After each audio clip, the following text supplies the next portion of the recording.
Welcome to Understanding Islam, Series 3, Building a Just Society. This week we're going to look at just economics. The Quran says again and again, you are to establish the prayers and to pay the zakat. So what does it mean then to pay the zakat? Well, we can begin by saying that zakat is a purification of wealth. It is passing on a portion of your surplus wealth to those who are in need, so that the rest of your wealth is purified for you to use according to the guidance of God. Two central principles affect economics. The first is that human beings are called to be the Khalifa of God, that is to be the steward of God. So those things that we think we own, we are in fact only the custodians. We are the custodians of the good things of God to be used according to divine guidance. Secondly, we are to be the Abd of God, the loving servant of God. We are to obey God in all things. So to be the regent and to be the obedient servant of God means that Muslims are required to use the good things of the earth for the benefit of humanity according to the guidance of God. This is summed up in the principle sadaqah. Sadaqah is bearing the burdens of other human beings. It's not just about taking care of one's own family or of one's own community, but all humankind are part of the divine interest. God is interested in every human being. God sends the sun and the rain on every human being, and therefore the Muslim, as the agent, the regent of God, is required to have concern for every human being who lives upon the earth. The first economic principle to explore is the principle that if something is forbidden, that's haram. If something is forbidden for me to do, it is forbidden for me to profit from it. So we know, for example, that Muslims are forbidden to consume alcohol, and therefore it is forbidden for a Muslim to profit by trade in alcohol. This means no table license in the restaurant, no off license in the supermarket, and it means as well not investing one's pension funds in the distillery or in the brewery. Another important principle is that all economic activity must be guided by the principles of justice and of fairness. So the one who sells must sell things at a fair price. It is forbidden for someone to hoard goods, to create an artificial shortage so that the price goes up and then they can sell them on at a higher price. That is unjust. In the same way, it is forbidden for someone to wait until the goods are about to perish so that the seller has to sell them at a lower price, an unjust price. So the buyer must expect to pay a just price for the goods.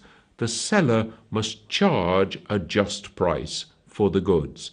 So the principle of justice, of fairness and equity goes through the Islamic economic system. These same principles also apply when it comes to seeking a profession. What sort of job, what sort of business should a Muslim engage in? Well, it should be a business that promotes the well-being of human society and not something that exploits other human beings. In the same way, a profession that serves humanity, that builds up the human good of society, would be a good profession for a Muslim. Something again which debases human beings, which exploits them, would be an unacceptable profession for a Muslim to enter into. Now, it's bound to come about in the affairs of any human society that some people have more money and some people have less. Some people have more money than they need, and some people don't have enough money. And therefore sometimes there will be a need for some people to borrow from those who have more than enough. The principle here is a principle of bearing the burdens of your fellow human beings. If somebody is in need and somebody else has more money than they need at this particular time, then to lend money to that person in need is a good act. But not to make a profit out of their need.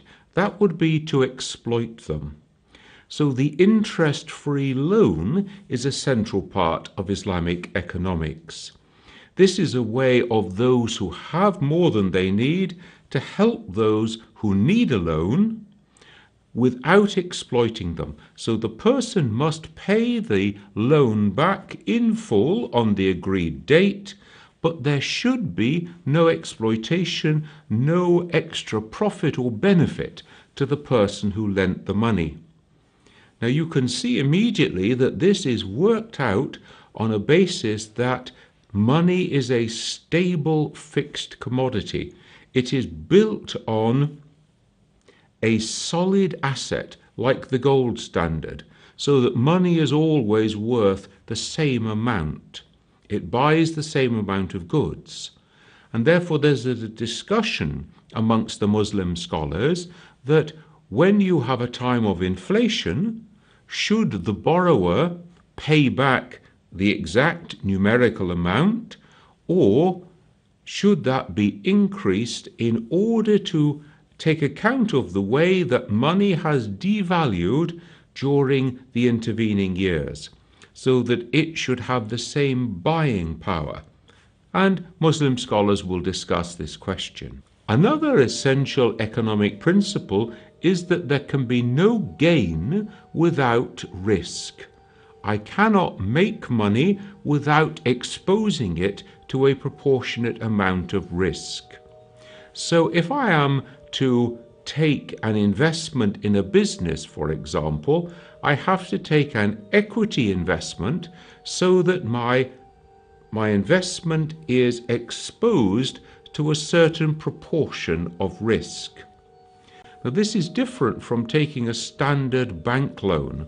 So if I go along to a bank and ask for a bank loan, the bank manager will go through my books and check my business forecast, and then, okay, you can have your loan, but you understand we have to guarantee it against your assets. This means that if something goes wrong and you cannot repay that loan, we can seize your assets, and in this way the bank shouldn't lose. This will be an unacceptable business practice in Islamic economics, because you are privileging capital over against human endeavor. The human being is taking all the risk, the capital is being protected from any risk. If instead we are to go to an Islamic bank and ask for a loan against an Islamic system, then the bank manager will again go through my books very carefully. She will examine my business forecast, and then she will say to me, now you understand the only way that we can give you this money is by taking an equity share in your business. We will become partners, shareholders. This means that if the business does well and prospers, the bank gets its money back, and also it gets an increase on its shares. If, however, things go badly, then the bank must take a proportional loss. Now, this makes for a much more responsible borrowing market because nobody wants to lose money. No bank wants to invest in a bad business because their money will be at risk. In the same way, money is not a commodity, so money cannot be bought and sold. So it is forbidden, for example, for me to take £1 million sterling and buy £1 million worth of US dollars in the hope that by the end of the day or tomorrow, the dollar will rise against the pound and I will be able to sell my dollars for more than £1 million sterling and I will have made money. This is forbidden because it's trading in something that is not a commodity. Money must be backed by assets. It must be backed by goods. We can see that the same sort of reasoning applies in borrowing money to buy a house. Now, if I take a mortgage on a guaranteed asset-based system, then the bank or building society will take a legal charge over my house, which means that if I cannot repay, they will claim my property. But it also means that I take a loan on a house. If the house goes down in value, I still owe the same amount of money to the bank. Let me give you an example. Let us say that I take a mortgage for $220,000 to buy a house that is worth $250,000. Now, if the property drops in value to $200,000, I still owe the bank $220,000. The bank has not lost. It has guaranteed its investment in my house against the assets of the house. I have taken all the risks. If you compare that with an Islamic system in which the bank and I would buy the house together in a shared equity or a joint partnership system. Now in our example, the house costs $250,000. The bank takes a £220,000 share, which means it owns 88% of the house and I own the remainder. I then pay a rent for the use of their share of the house, and I save up money to buy another few percentage of the house every year, so that gradually I become the owner, the bank share decreases, and the rent decreases. Now, in this system, if the bank began with 88% of a £250,000 house, which is worth $220,000, if the value of the property drops to $200,000, then the bank still owns an 88% share. In other words, the bank has taken a loss because its 88% share of the house is now only worth $176,000. So the bank has taken a proportion of the loss, I have taken a proportion of the loss. You can see that this will make for banks and building societies to be much more responsible in lending money.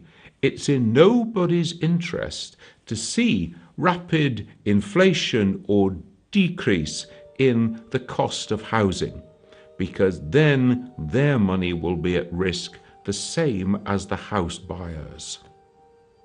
Now, the reality is that you need a great deal of capital to be involved in lending money to buy houses, because the repayment term is so long that you need a huge capital to begin with.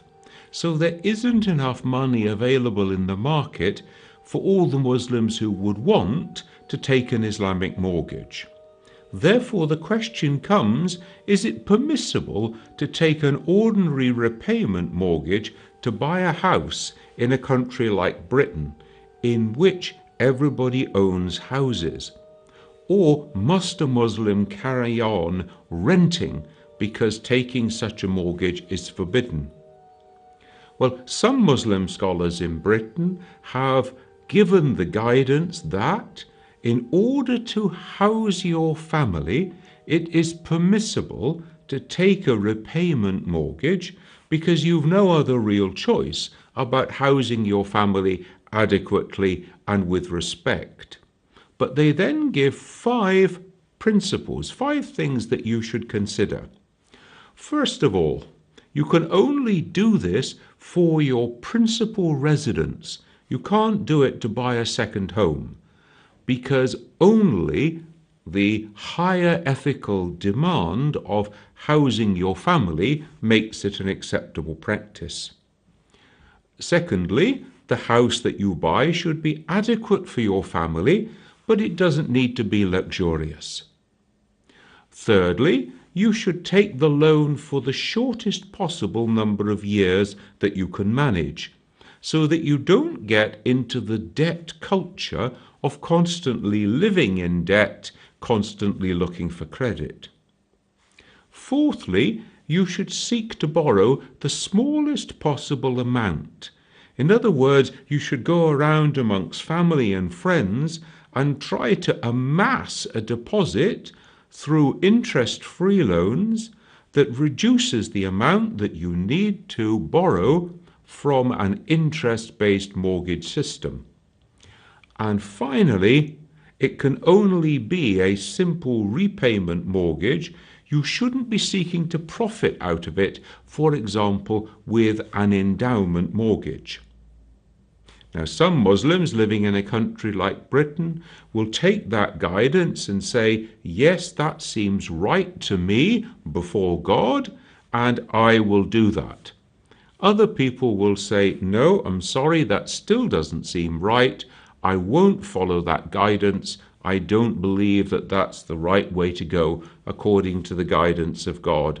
So at the end of the day, the decision always remains with the individual, because it is the individual who is answerable to God on the Day of Judgment. The Quran uses the Arabic term riba. Now, riba means literally doubling and redoubling. And it seems that in early Arab society, before the coming of Islam, the practice was that if you took a loan from somebody, you agreed to pay it back at the end of 1 year. If you couldn't pay it on the appropriate date, then you negotiated a further year and you would repay it back after 2 years, but now the amount was doubled. If at the end of 2 years you couldn't pay it back, you negotiated a 3rd year, but the amount was doubled again. So you get doubling and redoubling. This is forbidden in Islamic practice, because this turns human beings into slaves. You can easily see that a human being could go so deeply into debt that one generation actually inherits the debts of an earlier generation. We find people in some societies in the world today who are actually born into debt slavery, and from their childhood onwards they are working to pay off the debts of their parents or even of their grandparents. That is economic exploitation, and that is forbidden. But riba also has deeper meanings than that. It can sometimes be translated by the scholars as usury, that is, lending money at exorbitant interest. Some scholars will interpret it to mean interest of all sorts, and therefore all forms of interest are forbidden. This has an impact not only in one's personal life, I cannot borrow money at interest, but also in international and national affairs. If you think about many poor developing countries around the world, they need massive loans in order to be able to expand their countries, to develop an infrastructure, a health system, an education system, to industrialize and so on, in order that their people may have a better standard of living. Where are they to get those huge loans that they need? Well, they can only get them from interest-bearing financial institutions. Are they acceptable? And the scholars will debate this point. And again, we know that around the world today, there are lots of poor developing countries. A huge amount of their annual product goes into paying off the loans that they have taken from the rich institutions, from rich countries. And so poor people in poor countries are working hard in order to pay money to make rich people in rich countries even richer. This is where Islamic economics would put a challenge. The same kind of problems can be seen when we're thinking about personal debt, about dealing with banks. Is it permissible to have a bank account? With credit cards, with plastic cards in general, is it possible to live in British society without a plastic payment card? And then we think of people who go to such organizations as payday loan lenders, people who are actually charging quite exorbitant rates of interest. And again, we see that poor people are paying money that they can't afford, which makes rich institutions owned by rich shareholders even richer. And again, we see the Islamic economic model here holding up a spotlight, a mirror to this sort of practice, and saying, is this a just and equitable way for human beings to live and organize their economic life? The reality is that Muslims living in Western countries are necessarily caught up in an interest-bearing banking system. Can one exist without a bank account? Salaries are paid directly into the bank. Can one exist without a plastic payment card? So many things need to be ordered online or to be paid for with a payment card of some sort. Just having that payment card means that one is involved in that interest-based banking system. Now, this requires a degree of compromise. But again, we see that the Muslims struggling to work out how can I live with the greatest degree of economic integrity according to the guidance of God. This is promoting a sense of taqwa. It is promoting a sense of God consciousness. In all my dealings, in my economic life as well, I am accountable to God, and I must seek to live according to God's guidance. Savings are also part of human life. We need to save for the education of children. We need to save for retirement, to save to buy a car or to repair the house or whatever it may be. How is a Muslim in an interest-based system to save money?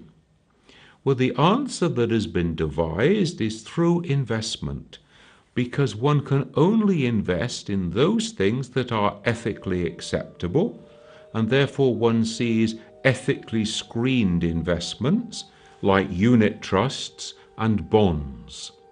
And in this way, the Muslim can invest money, can see it grow and return with exposure to a proportional degree of risk, but in a way which is invested in businesses that are acceptable and permitted according to Islam, that do not debase human life and society. Now, we need to be honest here, and we need to say that if all the wealthy Muslims in the world were investing their money according to Islamic ethical principles, the world will be a rather different place to the way it looks today. They are accountable for the way in which they live their economic life, and ultimately they're accountable to God. We need to understand the ethical principles of Islam as they apply to economics. Now we can turn to zakat itself. And here Sunni Muslims will calculate every year their surplus wealth. That is, the money that they have left over after they have met the basic needs of their family. Once they have calculated it, 1/40th part, 2.5%, no longer belongs to them. It must now be passed on to those who are in need within society, and 8 categories are stipulated here. These 8 categories, the recipients of zakat, are the poor, the needy, those who are in hopeless debt who need to be helped out of it, travelers who are stranded, to free slaves, to assist those who want to convert to Islam but who would suffer financially because of such a conversion, for spreading the message of Islam, and also for those who administer the funds. Now, within the Shia system, the equivalent is khums. Khums literally means 1/5. And this is a 20% calculation based on the same kind of surplus income, the net profit on business, accumulated wealth, certain types of gift, and this will all be calculated, the surplus worked out, and then 20% of this will be given for the welfare of the community and will be placed into the hands of the Grand Ayatollahs and their agents to be used for the welfare of the whole of society. So we can see that both in zakat and khums, we have got a system of the circulation of wealth from those who have more to those who are in need. Both Sunni and Shia will also pay zakat on the produce of agriculture and on gold and silver, and in the Shia understanding, khums is limited to the spoils of war. When we're thinking about both zakat and khums, it's very important that we clarify our thoughts. We're not talking here about charity. Charity is a free will offering. That is also part of Islamic understanding. One can give in charity, but that isn't zakat and khums. Nor is this a payment to the poor. For example, a traveller who is stranded. They have been robbed in a strange country. They have no money to buy a ticket home. Therefore, they can apply for assistance to travel home. They may have money at home, but they don't have it here. Those who benefit from zakat and khums, these are not beggars. They are people who are exercising their right. So what we're talking about is a wealth redistribution system that money passes from the rich to the poor without demeaning the poor, without demeaning those who are in need, but in order that there should be circulation of wealth within society. In just the same way, if one has more money than one needs, one is not allowed to hoard it. It must be used for the benefit of humankind. It must circulate. So let's take the example then of a Muslim who has made provision for today and for their family's needs tomorrow, for a pension, for the new roof fund on the house, or whatever it might be, and still there is more money left over. Well, now that money should be made to work in society for the benefit of society. This is the principle of infaq, the circulation of wealth. So that money should wisely be given away to those who are in need of it in order for them to become economically active. They can then start to have the dignity of providing for their own families. They can offer a service that is needed within the community. They can in turn circulate some of their surplus wealth to those who are in need. Now, infaq is not an investment. There is no return to the giver. The giver does not have any control over that money. It is given on the basis that all good things come from God, and they are to be used according to the guidance of God for the benefit of humankind, and God will reward the giver in the way that God knows best. Please remember that if you've missed any of these episodes of Understanding Islam, you can download previous ones from the Ahlulbayt website on demand section. Also, there's an article to go with each episode available from my own website. Join me next week when we will be looking at Islamic principles of relieving the sufferings of others. I look forward to seeing you then.